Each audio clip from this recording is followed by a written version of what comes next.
Hello! James Fodor put out a video critiquing the fine-tuning argument, and I'm responding to it. Apologies to those of you who like long, drawn-out preambles, but I'm jumping into the video now. Hello everyone, today we're going to look at the fine-tuning argument, and I'm going to explain why it is not a very good argument for the existence of God. To start with, before we get into the fine-tuning argument, we need to understand the standard model of fundamental physics, at least in general terms. Fodor starts by giving a brief introduction to the argument, and I think he does a decent job of it. So I don't have much to add to this whole section.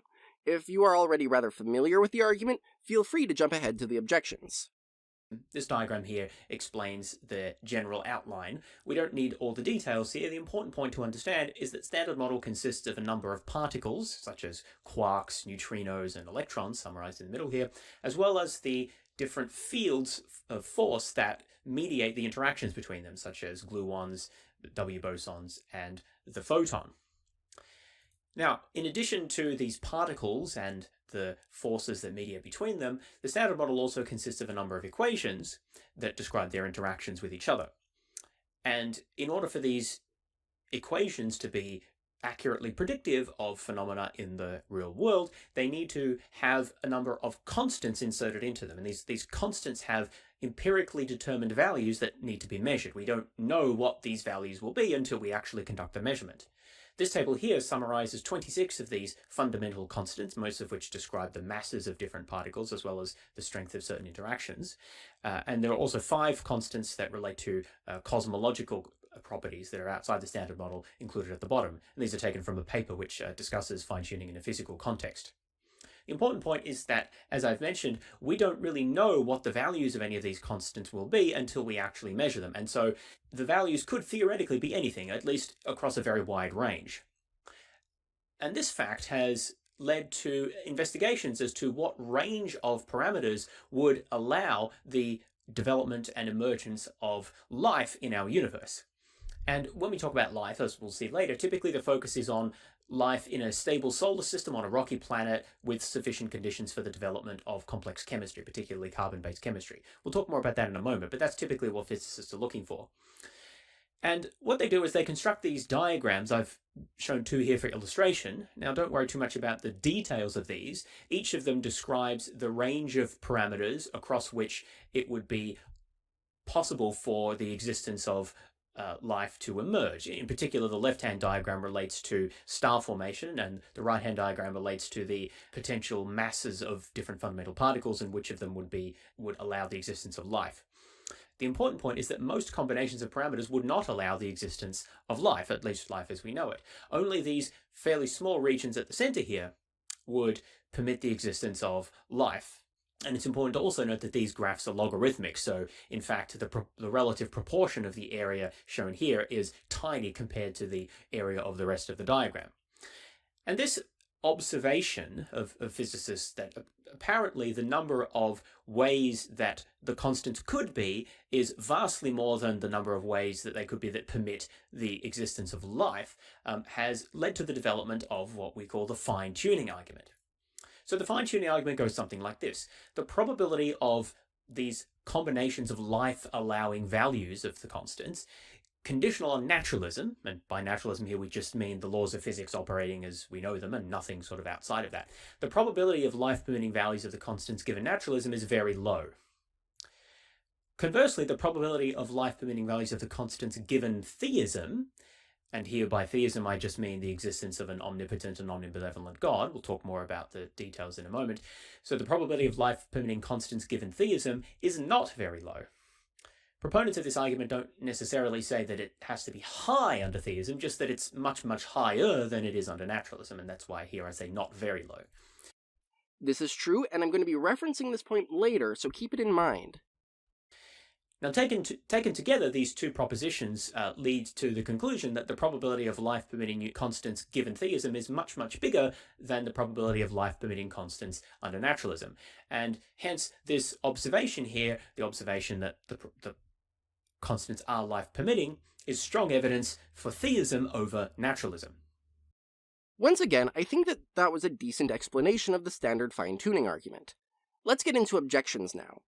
I'm going to play his first 2 objections back to back because I think that they both suffer from the same problem.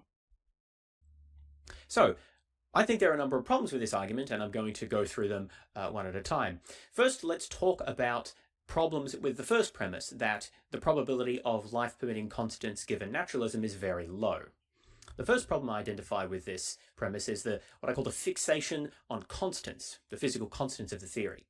The issue here is that these constants have no meaning or significance or interpretation at all outside of a specific physical theory, a set of equations describing the interactions. We, in fact, have no idea, or very little idea, what the universe would be like if the fundamental laws were different. To illustrate this point, I've shown here a summary of what's called the Lagrangian, which basically is the equation describing the interactions between different fields and particles in the Standard Model.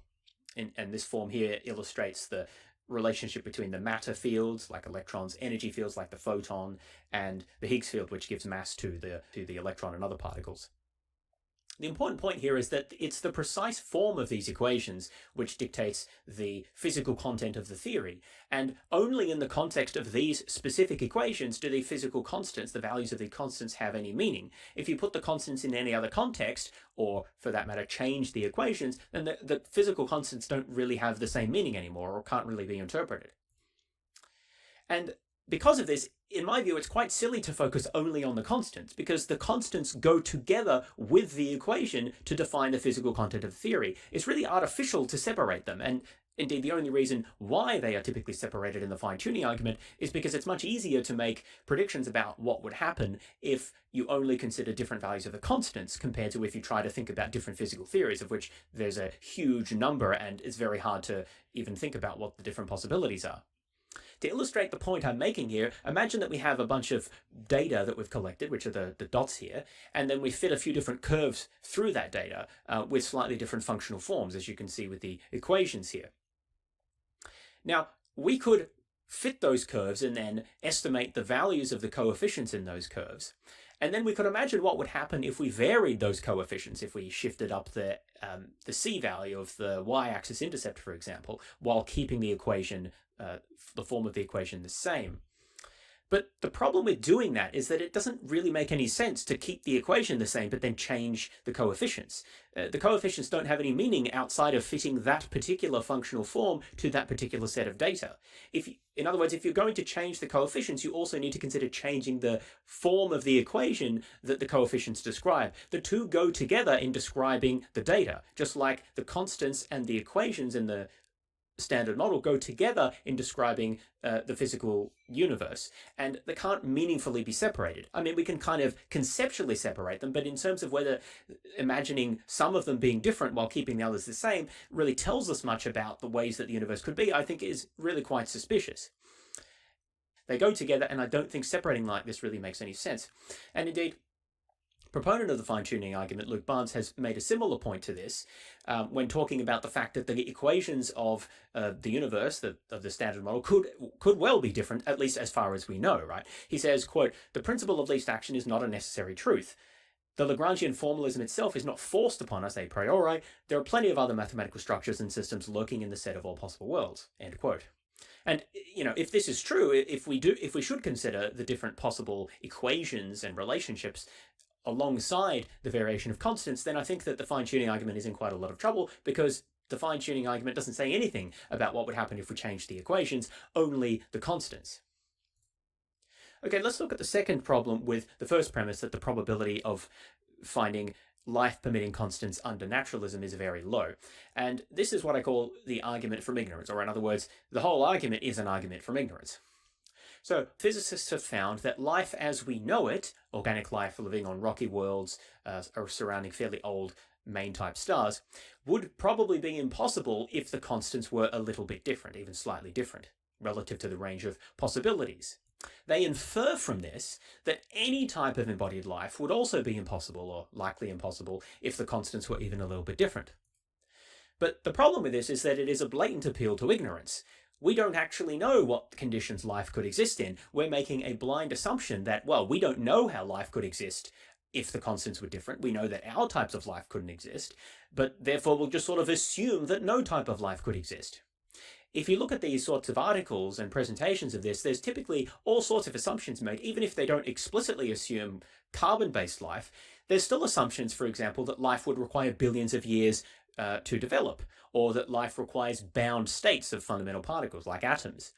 Indeed, there's an assumption that life requires matter at all. I argue that we don't know whether any of these are true. We know that they're true in our universe with our forms of life, but what if the universe was very different and had different constants? Would any of these things be true? What's so special about billions of years or bound states in terms of the relevance that they have to the existence of life? Other types of life might be able to evolve much, much more quickly if they rely on processes that occur more quickly than chemical evolution. Likewise, what's so special about bound states? Really, all you need, it seems to me, is sufficiently complex interactions between different particles. If those types of interactions are complex enough in the right environment and with energy input, then it seems to me that there's no in principle impossibility about the emergence of life. It's just that we don't know enough about the relevant systems, and indeed we wouldn't really expect to know because we're talking about a different universe with different physical constants.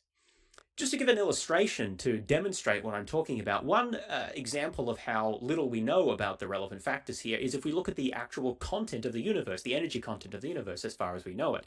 This diagram here illustrates that about 20% of the universe consists of dark matter, which are massive particles that don't interact very much and seem to have an effect on, say, galaxy formation and rotation, but we don't really know what it is or what it does.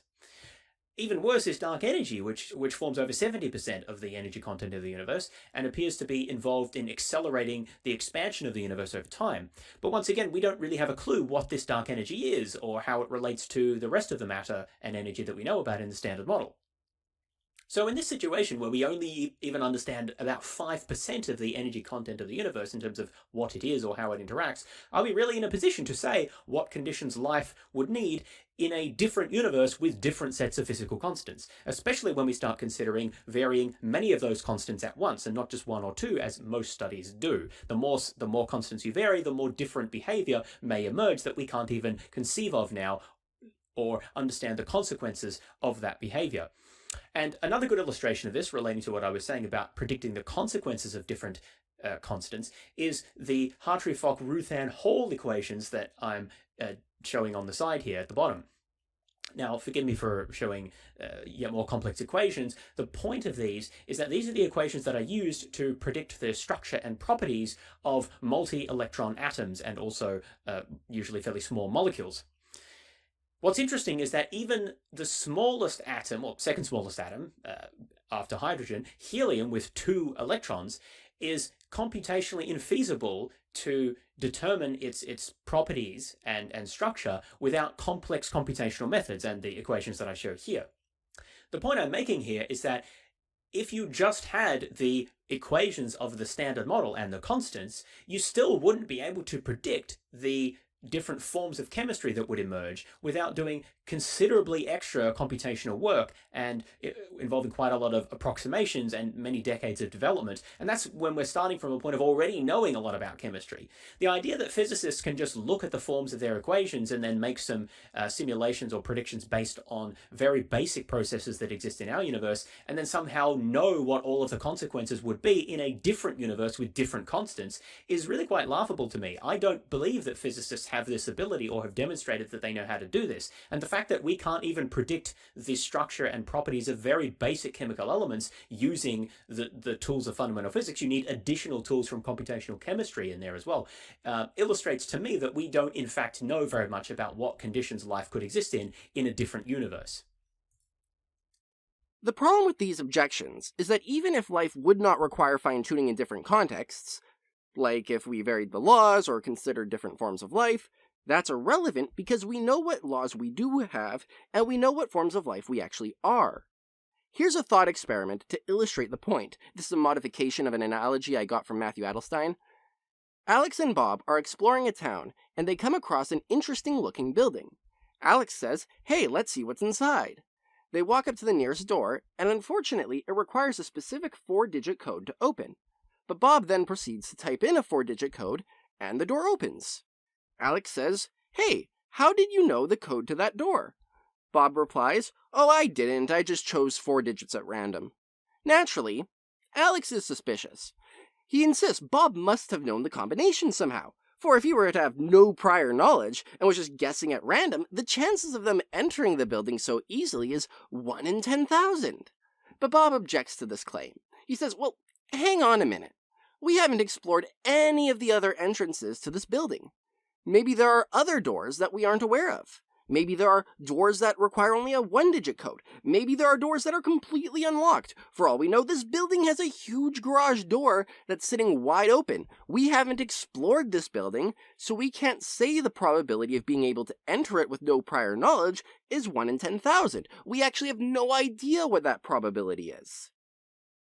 However, Alex remains unconvinced. He responds, well, Bob, I guess that's technically true. The probability of a given agent entering this building by dumb luck is unknown as of yet. But I happen to know that being able to enter through that specific door with a 4-digit code lock does have a probability of 1 in 10,000, given ignorance of the code. Furthermore, I don't have just some vague knowledge that we somehow got into this building. That would be understanding the evidence. I happen to know that we got in here through that specific door. So that's the probability that matters. I therefore still suspect that you somehow had prior knowledge of that code. I take it as obvious that Alex is right here. And this is analogous to our situation with fine-tuning. Even if there are other unknown avenues for producing life that do not require fine-tuning, they are completely irrelevant because we happen to know that we didn't take any of those avenues. Regular viewers of my channel know that I like to use a square to help visualize probabilities. So the area of the square is 1, and the propositions are represented as subsections of the square with areas corresponding to their probabilities. Let's assume for simplicity that theism and naturalism are the only life options and they have the same prior probability, so each proposition takes up half the square to start with. Now we can further subdivide the square. We have a small section representing our laws of physics obtaining at the bottom. The rest of the probability space contains alternatives to our laws of physics. Now, the way I've drawn this, I've made the alternative section the same size for both theism and naturalism. Fodor will later argue that the theism side of the probability space has way more alternatives to fine-tuning, such as God not making any universe at all. Our laws of physics, here denoted with the letter O, would therefore be less probable. But we'll set aside those concerns for now because that's a separate objection. Now, within the subsection of the probability space where our laws of physics obtain, the standard reasoning for the fine-tuning argument goes through. A much larger portion of the theism side includes fine-tuned constants to go along with our laws, as compared to the naturalism side of the probability space. At this point, we finish drawing out the prior probabilities. We can now update on the fact that our laws of physics do obtain, and scribble out the alternative section of the probability space. We then also update on the fact that we do live in a fine-tuned universe, and a much larger portion of the naturalism probability space gets scribbled out. So, the remaining area of theism is much larger than the remaining area of naturalism. Coolio. Now, my point here about understated evidence applies to not only Fodor's objection about alternative forms of physics, but also his objection about alternative forms of life. Although defining O gets more complicated. The idea is that if I were some sort of life form who could exist no matter what constants obtained, maybe some sort of sci-fi dark matter entity, then constants permitting my existence wouldn't be surprising. And Fodor is right, we don't have the ability to rule out the possibility of such life. However, I happen to be a human, and not a dark matter entity, so fine-tuning does need some explaining. In fact, if life forms were possible that didn't need fine-tuning, we would expect ourselves to be that sort of life, rather than the much less probable life that does need fine-tuning. So those are the two arguments that I wanted to advance in opposition to the first premise that the probability of a life-permitting universe given naturalism is very low. Now I want to move on to the second premise, that the probability of life-permitting constants under theism is not very low. And here I think that the major issue can be summarized under the broad umbrella of the problem of divine psychology. And so I'll explain a fair bit about this over the next few minutes. So the fundamental issue here is that given only the proposition that God exists and created the universe, we have no reason to think that God would favor one type of universe over any other type of universe, as long as they're consistent with his omnipotence and omnibenevolence. But absent further content, we don't really know specifically what God would want to create. Now, the apologist's answer to this is, as I'm about to argue, to apply double standards, different standards to theism versus naturalism, and also exercise a convenient lack of imagination about the different ways God could possibly have done things. And this is critical because if you're going to make a claim about the probability that God would do one thing instead of something else, you need to have some basis of a claim about what the range of possibilities is that God could do and why it is that he selects a subset of those. And apologists, in my experience, have an amazing lack of imagination and a lack of interest in this question, despite it being essential to the argument that they make. So specifically, with respect to double standards, apologists use a different method for estimating the probability that God would create a life-sustaining universe than they do to estimating the probability that such a universe would arise through natural causes. We'll see more about this in a moment. As for the lack of imagination point, as I've just said, they fail to think about the ways God could have done things differently other than the way he actually did, which is essential to making the argument that they want to make. And so it all comes down here to the fact that we don't know, absent further assumptions, which I'll get to in a moment, what God would want to do, and therefore the argument that appeals to God's desires or reasons or motivations can't really go forward. Let's dig down into this with a little bit more depth. So let's talk about the double standards issue. To illustrate this, I've taken two quotes from the same author, who is a proponent of the fine-tuning argument, illustrating the standards as they are typically established for naturalists when they're attempting to explain fine-tuning, and comparing that to the standards that theists and apologists set for themselves when they're making appeals and trying to explain fine-tuning by appealing to God.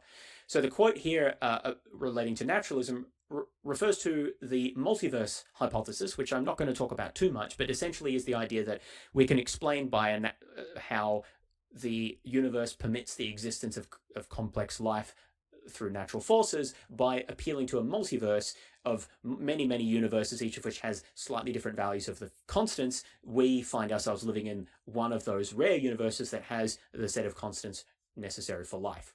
So this is the proposal that's being referred to here.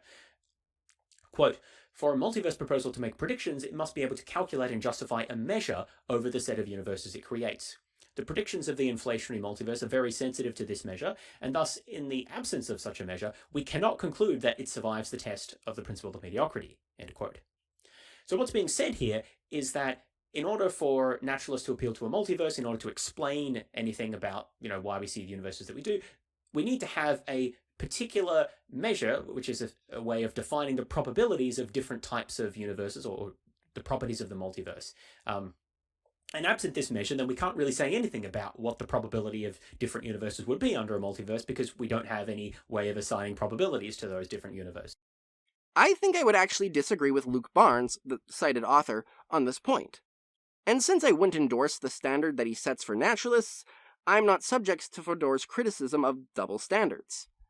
I think that our everyday judgments demonstrate how probabilistic reasoning can be done without providing a probability measure. A probability measure, by the way, is basically a function that maps a set of events to the probability of one of those events happening. I want you to imagine Alice and Barb are walking through the woods and they come across a rundown shack. Barb asserts, "Wow, it appears that nobody has been in this shack for a long time."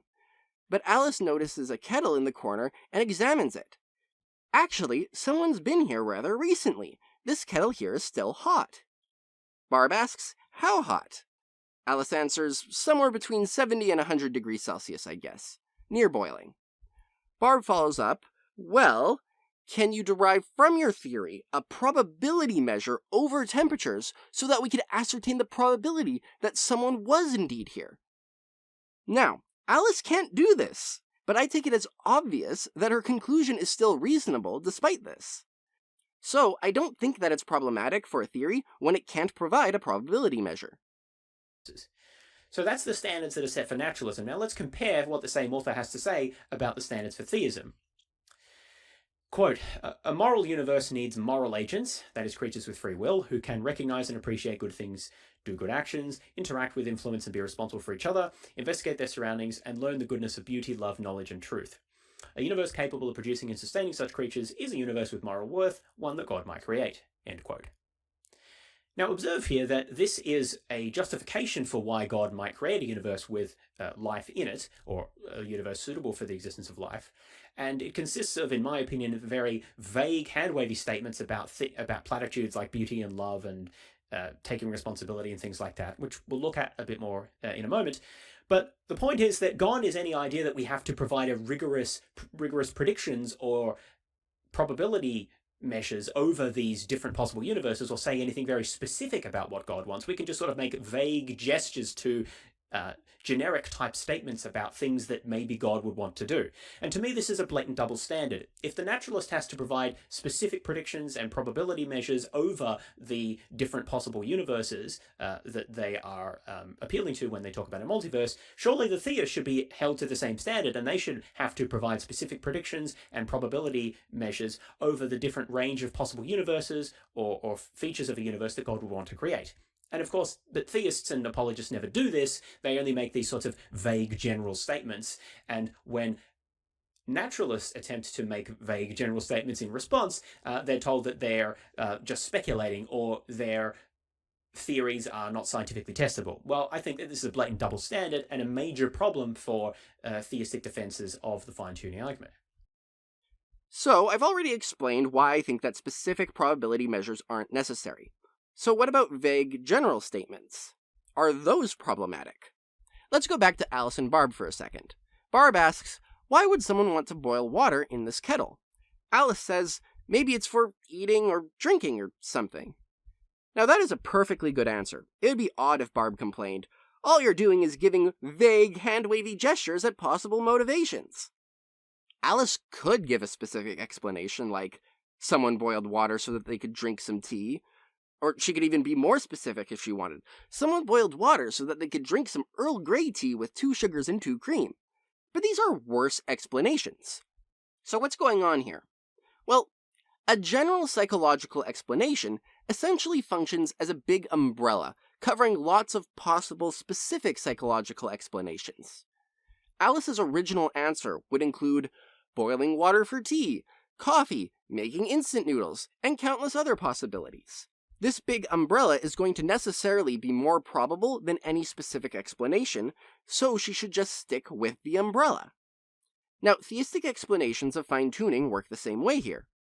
We can point to a lot of good things that a fine-tuned universe brings about, which would therefore motivate an all-good being. But if we start spelling out particular theories about the nature of goodness or the nature of motivation or something, then we'd just be endorsing specific explanations unnecessarily. Now, I can spell out specific theories if you want, but I'm not going to limit myself to that particular story. I'm not sure how Fodor is using the term, but as far as I can tell, hand-waving is problematic because it is used to avoid giving an explanation. But for Theist and Alice alike, we're not avoiding giving an explanation. We're being general so that we don't make unnecessary commitments. One last note. Why would appealing to platitudes be bad? A platitude is a notion that is so commonplace as to be trite. What are theists supposed to appeal to instead? Controversial notions? Now let's talk about the second problem, lack of imagination. So I'll go through a few illustrations of how theists who defend this argument lack imagination about God's motivation. I'm going to explain why, for the vast majority of Fodor's hypotheticals, they're either implausible or they aren't actual alternatives to fine-tuning. And so this is the same quote that I just showed you before, but I've underlined a few key points that I think are subject to at least quite a bit of debate or question. And the question here is, why would God create a universe with life in it? Why is that something that we would expect a benevolent God to do? We're told that, well, it's good to have moral agents who can be responsible for each other and appreciate goodness and so forth. But is it though? Is that really what we'd expect God to create? I mean, there's lots of other potential, at least hypothetical things that might be good or that we might think a good God would create. Is it really that expected that we would have a universe with moral agents with free will who can investigate their surroundings and so forth? Why are these things especially important? We're not really given a theory here about moral goodness and what the range of possibilities is under God. To just illustrate a few things that come to mind, why not just God by himself? It seems to me that God is supposed to be all perfect and entirely self-sufficient. God doesn't need to create anything to make the universe better. It's not like there's something lacking in the universe that God needs to add in addition to himself. God is God, right? He's entirely self-sufficient and magnificent, perfect, all by himself. Thank you very much. Why would he create anything beyond himself? So it seems to me that the strongest prediction you would have if God did exist is that he wouldn't create anything. He would simply bask in his own awesomeness. This is rather implausible. Imagine we had two beings that are equal in all respects, except that one creates good stuff, and the other does nothing except bask in its own awesomeness. Which being is better? It seems obvious that the creator is better. So I would be really surprised if the best being ever, God, never did anything. Maybe the idea here is that all valuable properties are instantiated within God, so making more valuable stuff isn't actually improving reality, because no additional valuable properties are being instantiated. But that doesn't work. Two happy people existing is better than one happy person, even if the property of happy person is instantiated in both cases. Maybe the idea here is that creating stuff less than perfectly good ruins the purity of reality? But that doesn't work either. A perfectly happy person existing isn't as good as a perfectly happy person plus a moderately happy person. It doesn't seem like the purity of a world's goodness matters at all. All this is to say, I think the idea that God would create nothing is highly implausible, and I'm not impressed by the motivations for this view. But even if you did expect him to create something, well, why not just create beautiful things in nature? I'm not exactly sure what God would find beautiful or is objectively beautiful under God or whatever, but maybe planets, black holes, a whole universe of gardens and lakes, rivers, a really long Great Barrier Reef. I mean, I don't know. This is the point. We don't really have a clue what God would want to create because we don't have a theory about what a good God would want to do because of the problem of divine psychology. What about plants and animals? So when I've been talking about life, I've implicitly, although not really being clear about this, been talking about intelligent life, so of the sort that humans have. And this is sort of also clear from the sorts of defenses you see theists make where they talk about moral agency. So the question is, why is that so valuable? Why not just have a universe of plants and animals living in harmony with each other and enjoying a good life or fulfilling their functions and purposes? Why does moral agency add something to that? The ability to hurt other people in a devious way? It's not obvious. Of course, there's things one could say, but again, what is the probability of a particular outcome that God would create relative to all of the other possibilities? How do we provide a measure over that? What about pure blissful experience? Why doesn't God just create experience of awesome worshipfulness towards him, or of pure ecstasy, or of pure satisfaction, or whatever? Again, depending on what you think is morally valuable. Things we can't even imagine. It seems to me that there's likely many other things that, we probably can't even think of. Hindu cosmology is an interesting source of many different realms and beings and types of interactions that I think are an interesting source to look into for stoking one's imagination about different possibilities. The point I want to make here is simply that theists have very little to say about this and just sort of tell us that, well, you would expect a God to make moral agents, and that's why we would expect God to make a universe that can have life in it. But there's not really a theory here as to why or what the probability distribution is over different possibilities, of which, as I try to illustrate here, there are very many. I'm not sure why Fodor counts any of these as alternatives. I, as a Christian theist, believe all of the things Fodor mentioned either do exist already or will exist in the afterlife. Is the idea here that God could just create a universe that contained some or all of these things, but lacked agents like us? Well, that would just be a less valuable world, so I wouldn't expect a perfectly good and rational creator to do that. So let's continue this lack of imagination argument and talk about why does life specifically have to be embodied? So here's a quote from Swinburne here talking about this. Quote, "There is a particular kind of goodness in human persons which bodies in a law-governed universe. With a body we have a limited chink of matter under our control, and if we so choose, we can choose to learn how the world works, and so learn which bodily actions will have more remote effects. Thereby God allows us to share in his creative activity of choosing." End quote.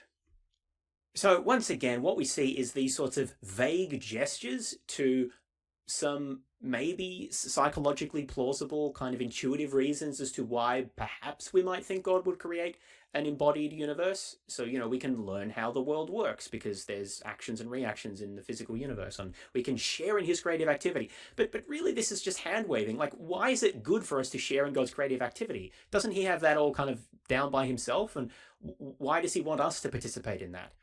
Why is it good for us to have a limited chink of matter under our control?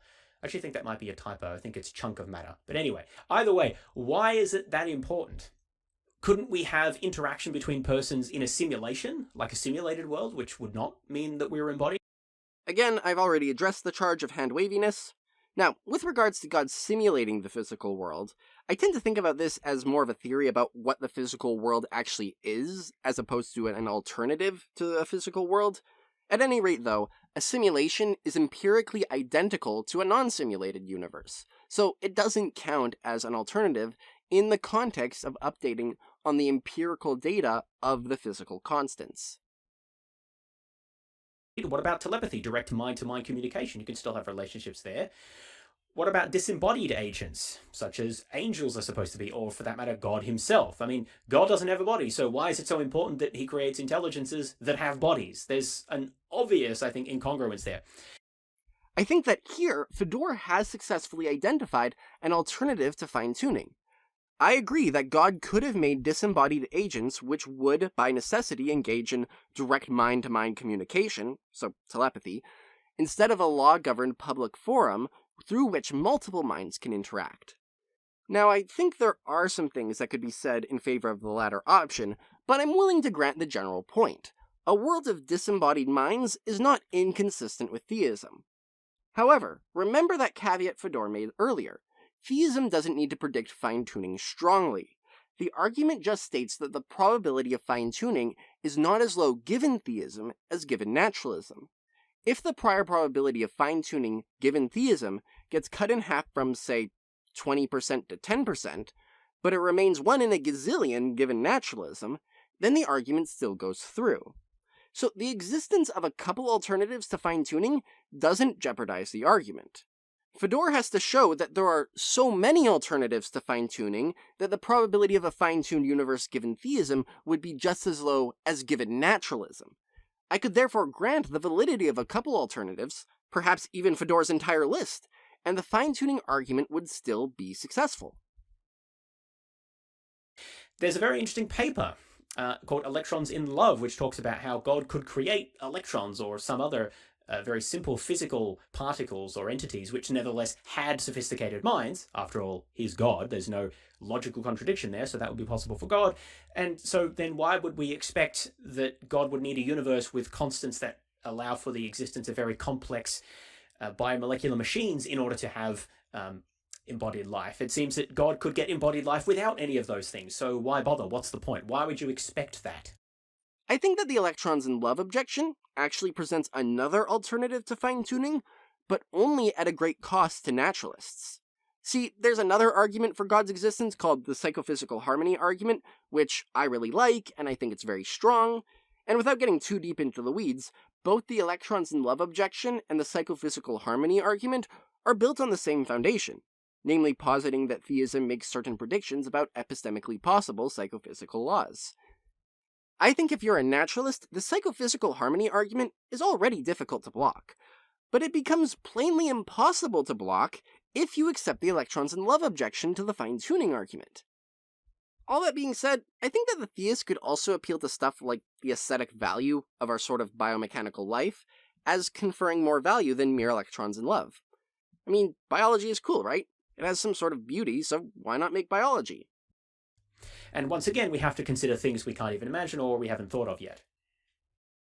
Fair enough, I guess, but the objection that maybe your theory doesn't actually predict the data because of some reasoning you haven't thought of, that applies to literally all theories in all fields throughout all time. So once again, there seems to be very little effort on the part of theists to explain why we would expect God to want to create embodied life specifically, and no real effort to provide any kind of probability distribution over the range of different types of life that God might be likely to create. Let's consider now the final instance of lack of imagination, or the final one I'll talk about at least, which is why is it that if God is going to create embodied life that he needs to do so, or he would do so in a universe with laws that permit the existence of that life? After all, God isn't bound by physical laws, he can do what he wants. So why is it that there needs to be physical laws that permit the existence of life instead of God just making life anyway, regardless of what the laws would say? So here's what Luke Barnes has to say about this. Quote, "On theism, the laws of nature just are a description of how God runs the universe. So it makes no sense to say that God would make a consistent exception to the laws of nature. Further, it seems a bit thoughtless for God to make any old universe and then have to constantly poke it to make it life-permitting. A universe with the right laws in the first place is simpler and easier to investigate scientifically." End quote.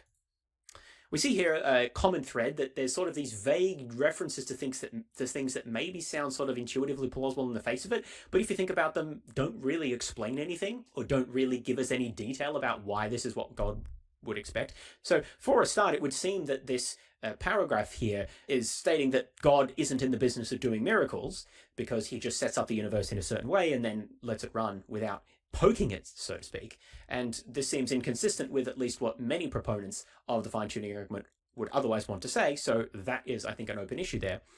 But also, there's a problem because the laws of nature as described by, say, the Standard Model may well not be the final ultimate laws. In fact, we know that they're not because there are many phenomena that aren't described by the Standard Model. But even aside from that, there could be other regularities in nature or regularities as a result of God's interventions that are not captured by those standard laws, but we simply haven't been able to measure them or detect them.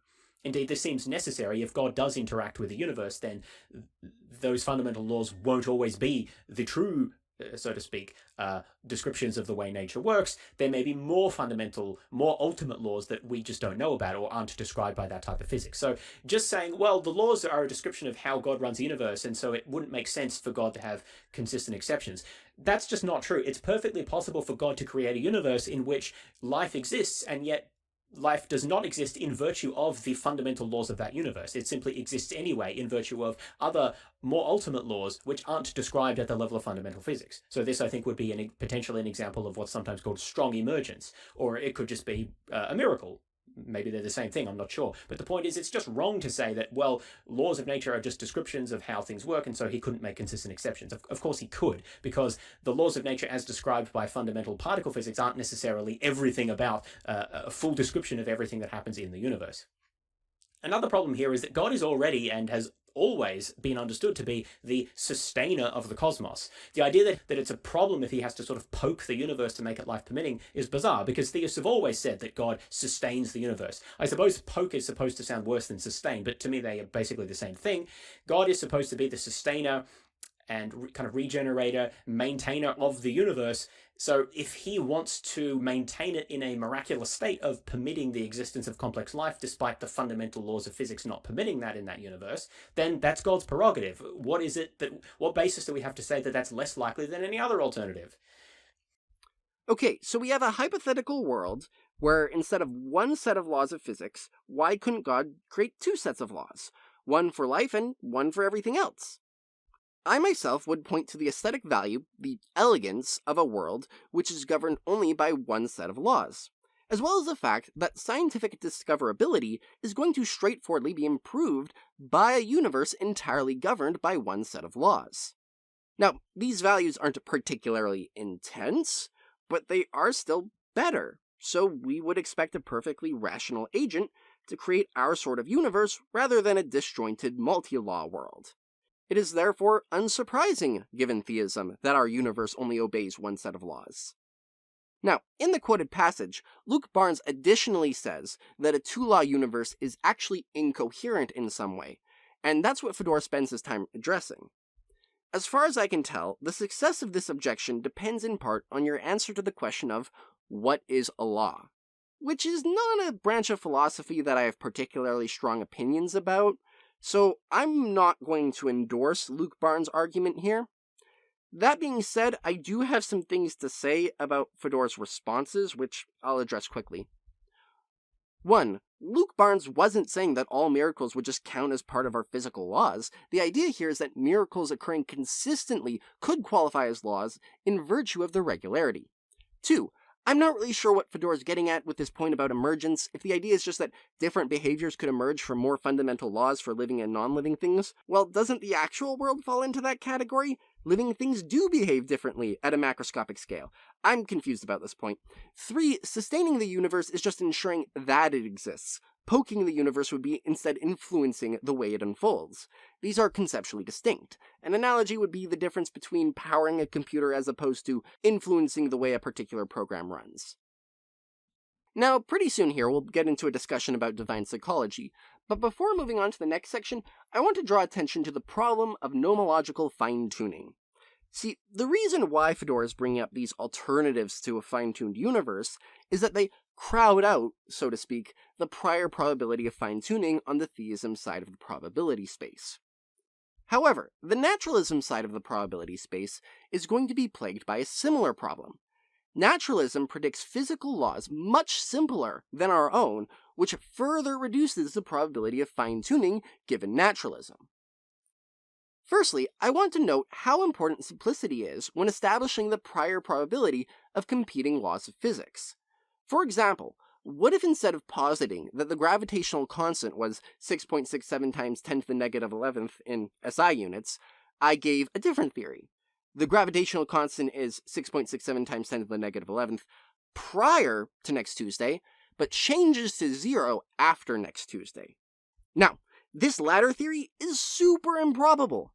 I take it as obvious that the force of gravity won't spontaneously disappear after next Tuesday. However, every empirical observation made so far is equally consistent with both theories. Since they are on a par in terms of physical evidence, we need to say that it's the simplicity of the former law that sets it apart. The prior probability of a set of physical laws is going to be much, much higher for simpler laws, even when the difference is in terms of just a single clause. Having established that, I want you to consider just how many epistemically possible physical laws that are ridiculously simple when compared with our laws. Consider laws like all particles move in one particular direction at one particular speed, or all particles just spin in fixed circles, and so on. These alternative laws are so much simpler than our own that they take up a huge slice of naturalism's prior probability.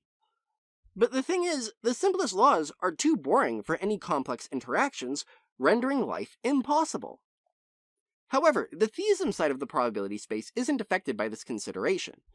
The simplest form of theism is one wherein God is completely perfect and therefore wants to create life. More on that later. If these simple laws make life impossible, God would just pass over these options because they don't serve his purpose. Therefore, when we consider our universe, not only are the constants finely tuned, but the laws themselves are finely tuned as well. Usually, I count this consideration about simple laws as a separate argument for theism, namely the argument from nomological fine-tuning.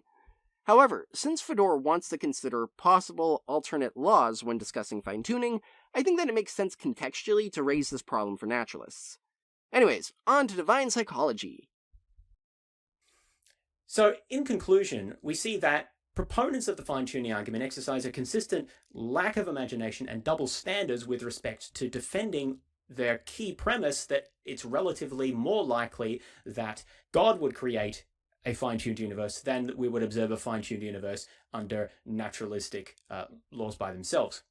Let's see this argument summarized again, but with some additional graphics to help us out here. So, the fine-tuning argument states that the probability of a life-permitting universe, given just the standard model equations, but we don't know what the constants will be, but we've set the equations as fixed, so we're holding those as I've said before, and just looking at imagining the constants were different.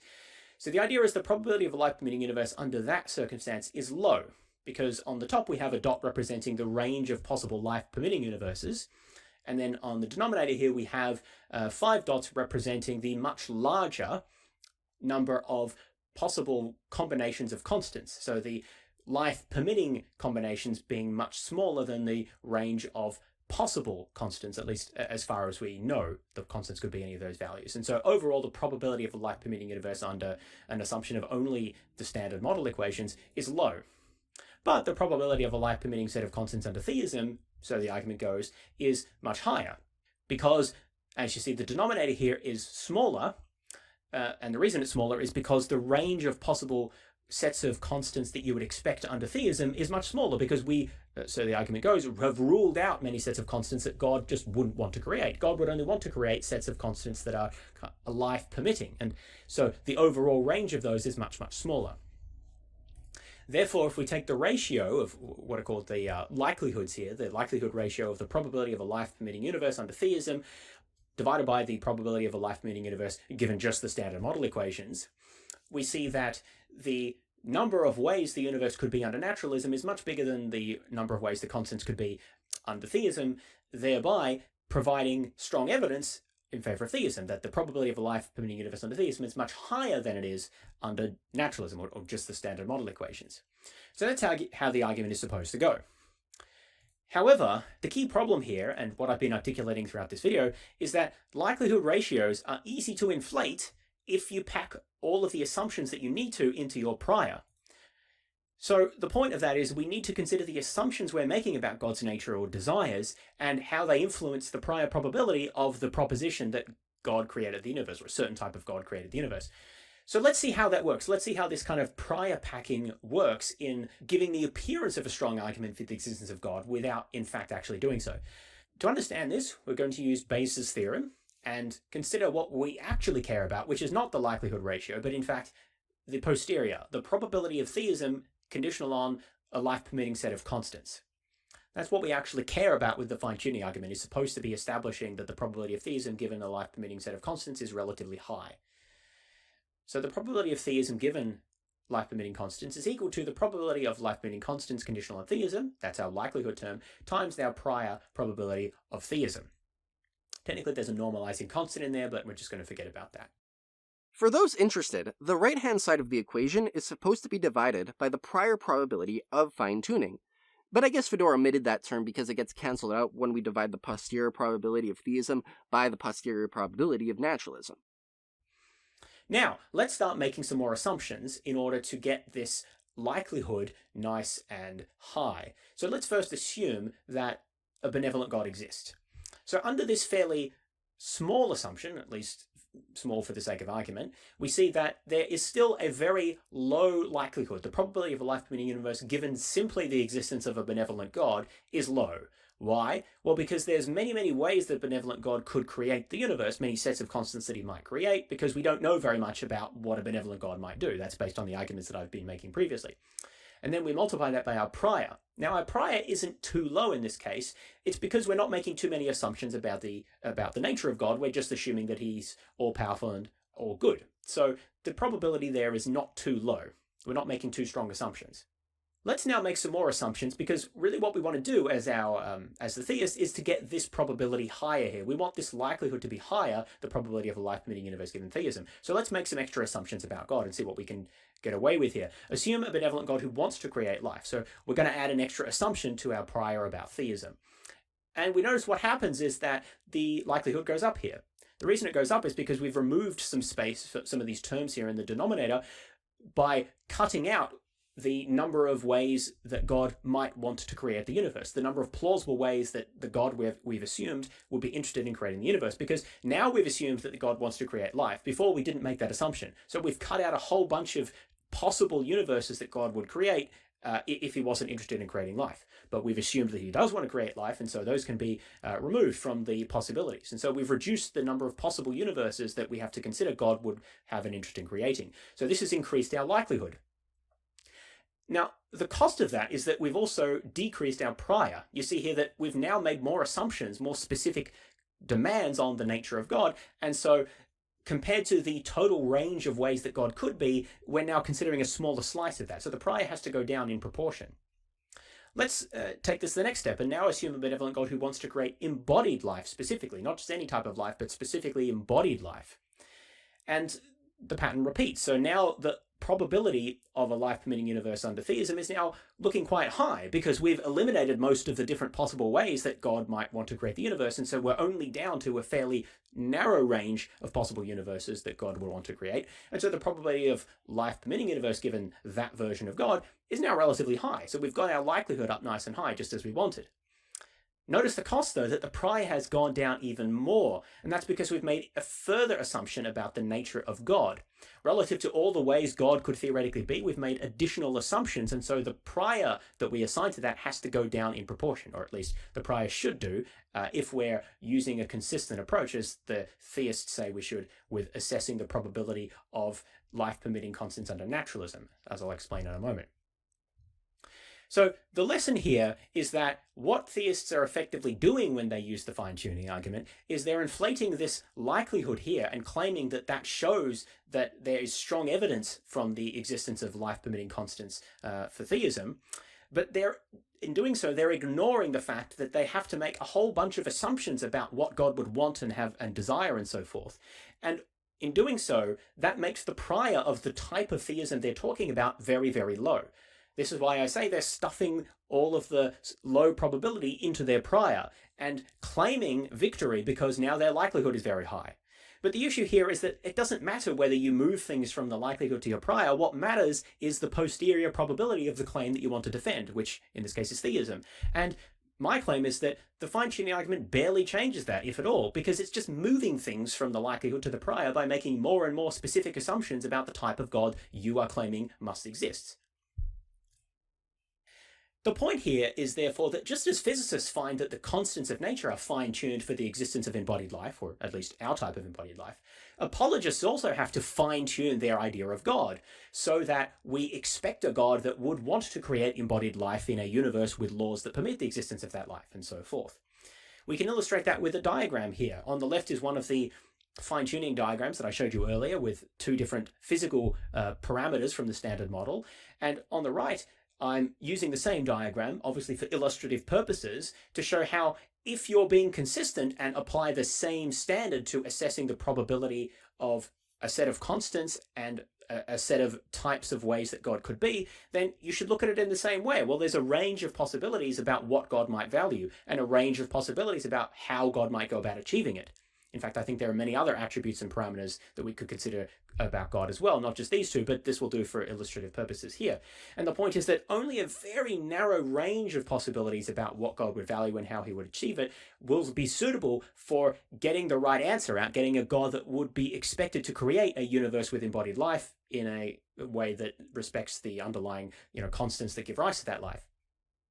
Fine-tuning is just as much of an issue in this case for the theists as it is for the naturalists. It's just that they're fine-tuning something different, which is the properties of God or desires of God, and they try to get away with it with a lot of hand-waving because whilst there's actually a procedure and rigor around how to assess the probabilities of different outcomes in physics, there is no such method or rigor or standards in the field of theology. You can wave your hands around and make vague generalizations about, well, embodied life is good because of agency or something, and expect that that's sufficient. Well, my argument here is that that is a double standard. If you actually apply the same method to assess the probability of fine-tuned constants as you do to fine-tuned God, then you'd see that, in fact, all the argument is doing is making more and more assumptions about God, and therefore making that prior probability very, very small. I agree that you can't make a successful argument for God's existence by simply baking the data into your definition of God. For example, if I said, God's favorite number is 46, so that's why humans have 46 chromosomes. That would be a terrible argument, because I'm just defining God as preferring 46, which lowers the prior of my view as much as it could possibly help raise the posterior. That's bad, and we apologists need to avoid it. But some people take this idea to an extreme. They treat the probability of theism as completely unchangeable. A metaphor is that theism's probability is tied up in two bank accounts, where withdrawals and deposits aren't possible. The only thing that you can possibly do is make transfers between the accounts. I can raise my evidence account by lowering my prior account, or I can raise my prior account by lowering my evidence account, but that's it. The overall probability of theism will never grow or shrink no matter what. I think it'd be useful to have a term for this view. How about bank theism? Coolio. Now, bank theism is problematic. There should be at least hypothetical evidence that could raise or lower the probability of theism. If the stars rearranged to spell out God exists, then theism would become more probable. If all conscious life was full of only infinite misery and suffering with no goods whatsoever, that would be evidence against theism. We don't even need to appeal to hypothetical data, though. If you think that any argument for or against God's existence has any degree of weight to it, then you think that some observations have changed the probability of theism, and you reject bank theism. Bank theism seems contrary to truth-seeking itself, because it refuses to be responsive to evidence. Now, I'm spelling out this idea not because I think Fodor is a bank theist, quite the opposite.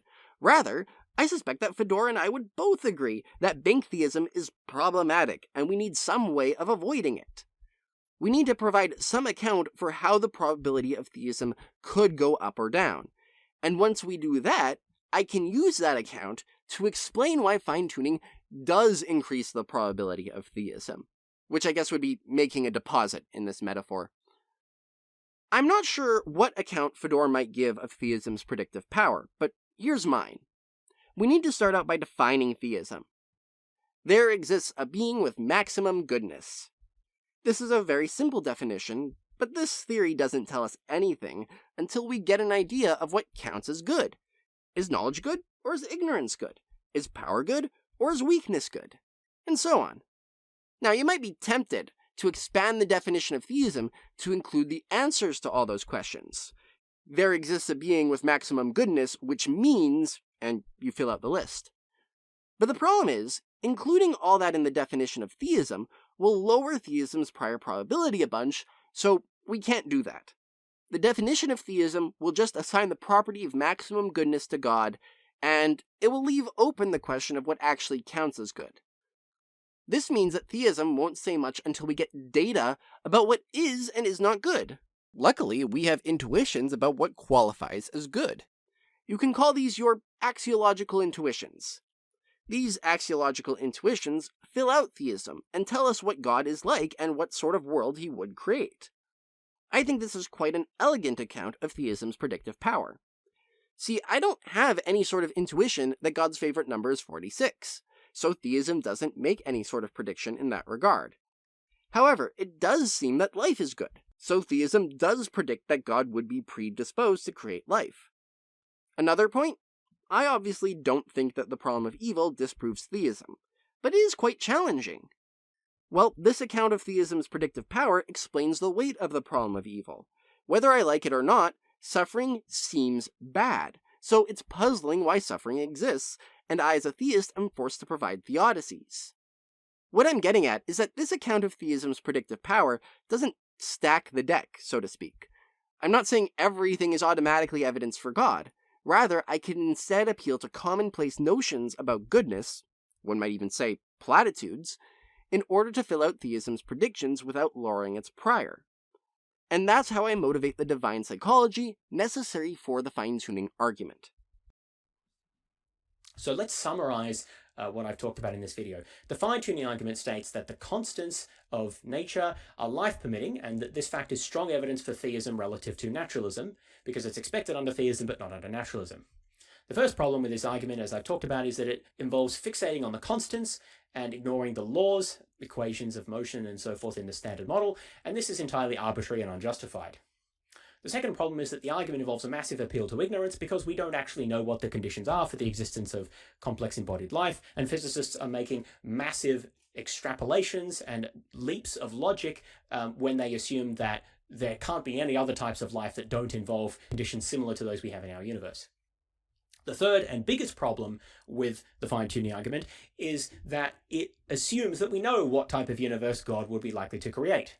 But the problem of divine psychology shows that we in fact don't know this unless we make a whole bunch of extra assumptions about what God would be likely to do.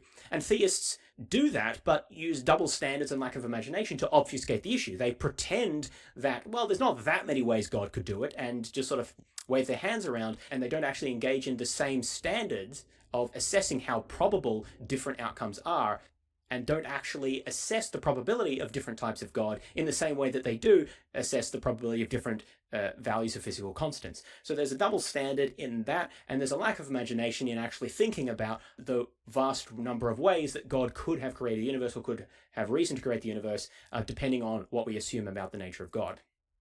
So in conclusion, in my view, the fine-tuning argument is a very weak argument. It provides little to no evidence for the existence of God. Hope you enjoyed this video. If you disagree, feel free to send a video or written response to my email, fods12@gmail.com. And if I think you have something interesting to say, you'd be welcome to come onto my channel and have a discussion. Otherwise, thanks everyone for listening. Leave your thoughts in the comments. Stick around and take care. Bye. I do disagree, and to summarize my main points, Fodor's first and second objection understate the evidence. Even if other epistemically possible life forms would not require fine-tuning, we are not other life forms. In response to Fodor's third objection, the fine-tuning argument would still function even in the face of a bunch of theistic alternatives to fine-tuning, but the alternatives Fodor mentioned were usually problematic for various reasons. Furthermore, the divine psychology motivating the fine-tuning argument is unproblematic in its generality. I later went on to provide an account of how we can derive predictions from theism and avoid bank theism. A final point is that if we are going to consider alternate laws as part of our assessment of fine-tuning, naturalism overwhelmingly predicts laws too simple for life to emerge at all. All in all, I think that Fodor's video was of much higher quality than many of the objections you're going to see to the fine-tuning argument on YouTube. But ultimately, I find his objections are unsuccessful. Anyways, that's the end of this video. Thank you for watching. I'll see you in the next one.